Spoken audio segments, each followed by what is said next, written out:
मित्रांनो नमस्कार. तुम्ही रत्ना हॉटेल गोरेगावचं बघितलं असेल. एसपी रोडवर हे हॉटेल आहे आणि त्याच्या समोर ज्या शॉप्स आहेत त्याच्या बाहेर रात्री बेसहारा लोक, बेघर लोक ही आपल्या मुलाबाळांसह तिथे बेकायदेशीरपणे राहत असतात. त्यांच्याकडे दुसरं ऑप्शनही नसतं. ते तिथे राहतात, मजा करतात, एन्जॉय करतात.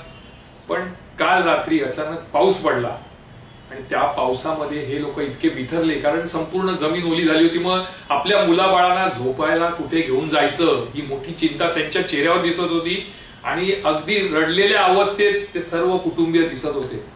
ते पाहिल्यानंतर मनामध्ये एक विचार आला की ही बेघर लोक आहेत, त्यांची स्वतःची घरं नाही, पण तरी देखील आपलं घर, आपलं राहतं ठिकाण आपल्या हातून जात आहे याचं त्यांना जर दुःख होत असेल तर अशा लोकांचा विचार करा की ज्यांची हक्काची घरं आहेत परंतु ते आज त्यापासून वंचित आहेत, बेघर झालेली आहेत. अशा माणसांबद्दल विचार केला तर निश्चितपणे आपल्या डोळ्यामध्ये अश्रू आल्याशिवाय राहणार नाही. नमस्कार, मी अमित जोशी, बंद आहे बिंदास आहे वृत्त दिनांच्या माध्यमातून आज बुधवार गोरेगावचा विषय घेऊन आलोय. गोरेगावचा विषय घेण्यामागचं हे नसतं की लाईक्स मिळावे, कॉमेंट्स मिळावे, व्ह्यूज मिळावे, तर मी त्याचा मुळीच विचार करत नाही. माझ्या डोक्यात हे असतं की बालपणापासून आजपर्यंत आपण गोरेगावामध्ये मोठे झालो आहोत, गोरेगावमध्ये राहतोय, तर कुठेतरी गोरेगावकरांची काहीतरी देणं घेणं आहे आणि त्या दृष्टीने आपण हे प्रश्न उपस्थित करत असतो. आज गोरेगावमध्ये दोन विषय अत्यंत चर्चेचे आहेत. त्यापैकी एक आहे पत्राचा आणि दुसरा आहे मोतीलाल नगरचा पुनर्विकास. सर्वात आधी पत्राचाळीकडे येऊया. 672 कुटुंबीय गेल्या 14 वर्षापासून आपल्या हक्काच्या घरात जाण्याच्या आशेवर आहेत. आज येईल, उद्या येईल, परवा येईल, नुसती वाट बघत आहेत आणि माडा तारीख पे तारीख, तारीख पे तारीख, तारीख पे तारीखचा खेळ सुरू आहे. पत्राचाळीचं जर तुम्ही पाहाल तर 672 कुटुंबीय आहे. त्याच्यामधले आजच्या तारखेला जवळपास 300-325 कुटुंबीय तिथे ओरिजिनल आहेत. काहींनी फाईल विकत घेतलेल्या आहेत, त्यामुळे ते नव्याने आलेले आहेत. एकंदरीत 672 कुटुंबीय जी आहेत ती गेल्या 14 वर्षाहून अधिक काळ घराच्या बाहेर राहिलेले आहेत. म्हाडा असो, राजकारणी असो, यांनी अगदी ओरबडून खाल्लेलं आहे या लोकांना. म्हणजे जवळपास 48 एकरची ती जमीन, त्याच्यावर मग ते बिल्डर काय येतो, तो बिल्डर त्यांना अर्धवट बांधून काय देतो, बाकीच्या जमिनी काय विकतो, आलेले बिल्डर दुसऱ्या बिल्डरला जमिनी काय विकतात. असं म्हणतात की जो ओरिजिनल बिल्डर होता त्यांनी जवळपास 1200 कोटी हे महाराच्या अधिकाऱ्यांना आणि राजकारण्यांना वाटले. त्यापैकी फक्त 1.25 कोटी घेणारे संजय राऊत हे ईडी मध्ये फसले, बाकी सगळे सही सलामत सुटले. मात्र प्रश्न असा आहे की हे जरी सगळे सुटले असले तरी अद्यापही हे जे 672 कुटुंबीय या विवंचनेपासून सुटलेले नाहीत. आज कमिटीमध्ये ही भांडणं चालू आहेत. पूर्वीची कमिटी होती त्यांच्यावर अनेक आरोप झाले, आता जी नवीन कमिटी आहे त्यांच्यावरही अनेक आरोप होत आहेत. मात्र शेवटी प्रश्न असा उपस्थित राहतो की या 672 कुटुंबियांना जागा कधी मिळणार. 14 वर्ष निघाली, लटकत लटकत लटकत का असेना हा प्रकल्प पूर्ण केला. लॉटरी काढली, ती देखील बेकायदेशीर पद्धतीने ऑनलाईन काढण्यात आली. त्याच्यावरही लोकांची नाराजी आहे, पण तरी देखील लोकांनी विचार केला की नाही आपल्याला घर मिळतंय ना, हरकत नाही. मग कोणतरी मध्ये सुटलं आणि हायकोर्टात गेलं. हायकोर्टाने निर्णय दिला की आधी स्ट्रक्चर ऑडिट करा, त्याच्यानंतर बघूया. तारीख दिली जुलैची. याचा अर्थ तारीख पे तारीख, म्हाडा असू दे, कोर्ट असू दे, या सर्वांच्या या चक्रव्यूहामध्ये हे 672 कुटुंबीय अडकलेले आहेत. कित्येक कुटुंबियांमधले जे वयस्कर होते, जे 15 वर्षापूर्वी आपल्या घराच्या बाहेर पडले, त्यांना एक स्वप्न होतं की एखाद्या चांगल्या घरात, एका उच्चभ्रू इमारतीमध्ये आपण जाणार आहे, सुविधा असलेल्या इमारतींमध्ये जाणार आहे. त्यातले 70हून अधिक वृद्ध हे फक्त त्या घराकडे डोळे लावत लावत देवाघरी कधी गेले हे कळलं नाही. आज हीच परिस्थिती जर पाहिली तर खरंच दुर्दैवी म्हणावी लागेल. 14 आणि 15 वर्ष पत्राचाळीतले हे 672 कुटुंबीय बाहेर राहत आहेत, याच्यासारखं दुसरं दुर्दैव नाही. याला सर्वच जबाबदार आहेत. गोरेगावातले राजकारणी आहेत, महाराष्ट्रातले राजकारणी आहेत, म्हाडाचे अधिकारी आहेत, कमिटीची मंडळी आहेत. आणि तेवढाच जर बघाल तर त्याला काहीसा दोष हा रहिवाशांचा आहे. हे रहिवाशी मध्यमवर्गीय आणि भोळे बाबडे आहेत. यांना 420 नाहीये, यांना काही नको आहे. यांना आपल्या हक्काचं घर पाहिजे. म्हाडाने जे आपल्याला वचन दिलंय, आश्वासन दिलंय की कॉर्पस फंड देऊ, तुम्हाला हे देऊ, तुम्हाला ते देऊ, हक्काचं घर देऊ, त्यांना ते फक्त पाहिजे. पण आता झालं असं आहे की एक कमिटी आहे त्यांच्याकडे 150 रहिवाशी आहे, दुसरी कमिटी आहे त्यांच्याकडे 200 रहिवाशी आहेत. उरलेले जे आहेत त्यांनी नव्याने घरं घेतली आहेत, काहीने इन्व्हेस्ट केलेले आहेत पैसे, त्यांना घेणं देणं नाही. कधी होऊ दे आपल्याला काय, आपल्याला जागेचा ताबा मिळाला, आपण ती दुसऱ्या कोणाला तरी विकून टाकायची. मात्र जे खऱ्या अर्थाने तिथे राहणारे जे रहिवासी आहेत, आज त्यांच्यावर दुःखाचा डोंगर आहे असं म्हटलं तर चुकीचं ठरणार नाही. आज ते टेन्शन मध्ये, आणि त्यांचं टेन्शन हे जर कोण करू शकत असेल कमी तर ते फक्त हायकोर्ट. पण आता हायकोर्टातही तारीख पे तारीख पडण्याचा जो प्रसंग सुरू झालाय, त्यामुळे चिंताग्रस्त झालेले आहेत हे 672 कुटुंबीय. आज रडतायत सर्व म्हणण्यापेक्षा एवढ्यासाठी रडतायत की आपण कुठे या आगीतून फोपाट्यात आलो. सुरुवातीला बिल्डरला सांगितलं, मग म्हाडासोबत सगळं केलं, आणि आज पदरी काहीच पडलेलं नाही. जेव्हा पडेल तेव्हा पडेल. त्यामुळे अनेक कुटुंबीय ही रडकुंडीला आलेली आहेत.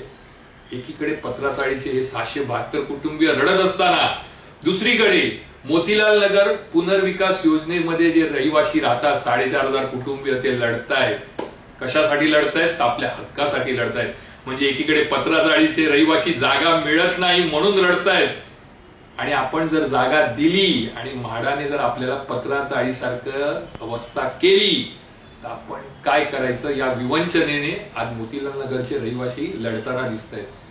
हायकोर्टात मॅटर होतं, हायकोर्टाने निकाल दिला म्हाडाच्या बाजूने.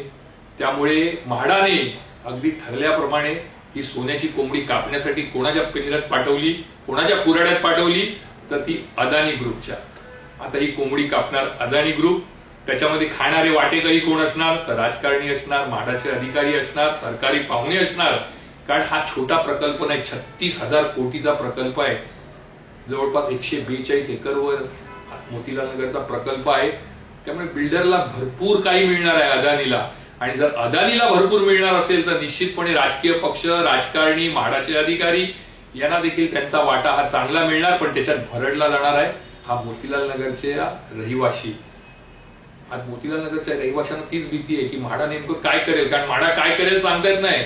म्हाडा स्वप्न दाखवेल, म्हाडा आश्वासन देईल, मात्र ती पूर्ण करताना चालढकलपणा करेल, तारीख पे तारीख देईल, आणि त्यात मोठं नुकसान हे मोतीलाल नगरच्या लोकांचं होईल. आज मोतीलाल नगरमध्ये 4 कमिटी आहेत. एका बाजूला 3 कमिटी, एका बाजूला 1 कमिटी. आपल्याला कमिटीमध्ये पडायचं नाही. कारण पण रहिवाशांनी एक लक्षात ठेवलं पाहिजे की कमिटीमध्ये काय असतं, अंतर्गत काय होतं, कमिटीची काय वाटचाल असते, हे जर पत्राचाळीच्या कमिटींवरून लक्षात घेतलं तर मोतीलाल नगरच्या रहिवाशांनी जे निर्णय घ्यायचे ते सर्व रहिवाशांनी एकत्र मिळून घ्यायचे. तुमच्या ज्या मागण्या आहेत की आम्हाला 2000 स्क्वेअर फूटची जागा पाहिजे, दुसरी तुमची मागणी आहे की तुम्हाला कॉर्पस पण पाहिजे, तिसरी तुमची मागणी आहे की आधी आम्हाला घर द्या आणि मग आमच्या घराचा ताबा घ्या. या 3 मागण्या त्या तुमच्या रास्त आहेत. कारण तुम्ही पत्राचाळीची झालेली जी दुर्दशा आहे ती पाहिलेली आहे, ती आपली होऊ नये म्हणून तुम्ही काहीतरी करताय. आणि मला असं वाटतं गोरेगावातील राजकारण्यांनी या मोतीलाल नगरच्या 4500 कुटुंबियांना साथ दिली पाहिजे. तुम्ही मतं मागायला जाता त्यांच्याकडे, मग जेव्हा तुम्ही मतं मागायला जाता तर त्यांच्या अडचणी, त्यांचे प्रश्न हे आपले समजा आणि त्यांच्या मदतीला जा. आज जर तुम्ही अवस्था बघितली तर मोतीलाल नगर तुम्ही जर बघितलं 1, 2, 3 तर 40 ते 35% रहिवासी ओरिजिनल सारखे तिथे राहतात. बाकीचं सगळं मोतीलाल नगर 1, 2, 3 हे कमर्शियल झालंय. त्यामुळे अनेकांना वाटतं की नाही बाबा आपल्याला पुनर्विकास नको आहे. कारण अनेकांना अगदी 15,000 पासून ते 5 लाखापर्यंत भाडं आज मिळतंय. मग ते त्याच्यावर पाणी कशाला सोडणार?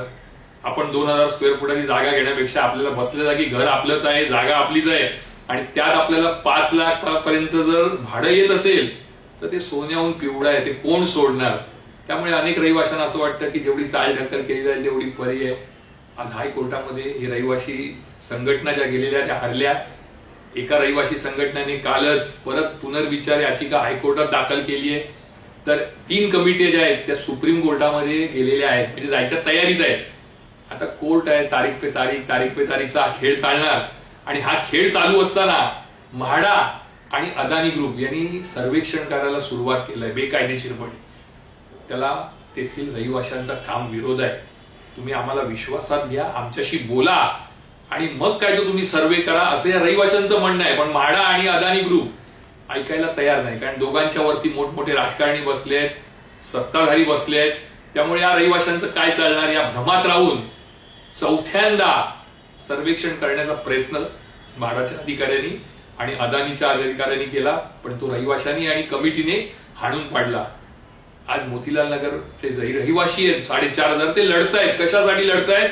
स्वतःच्या हक्कासाठी. आपल्याला मिळावं, आपला हक्क जो आहे तो आपल्याला मिळावं. आणि तो आज मिळालेला नाही. 15 वर्षापासून आपल्या हक्काच्या घराची आपण वाट पाहतो. म्हणून पत्राचाळीतील 672 कुटुंबीय एकीकडे रडतायत, तर दुसरीकडे पत्राचाळीची जी स्थिती झाली, जी दुर्दशा झाली, ती आपली होऊ नये आणि म्हाडाकडनं आणि बिल्डरकडनं आपली फसवणूक होऊ नये यासाठी आज मोतीलाल नगरचे 4,500 कुटुंब लढतायत. मी अमित जोशी पुन्हा एकदा रविवारी एखादा राजकीय महाराष्ट्राचा विषय घेऊन तुमच्या समोर येईन. तोपर्यंत तुमची रजा घेतो. जय हिंद, जय महाराष्ट्र.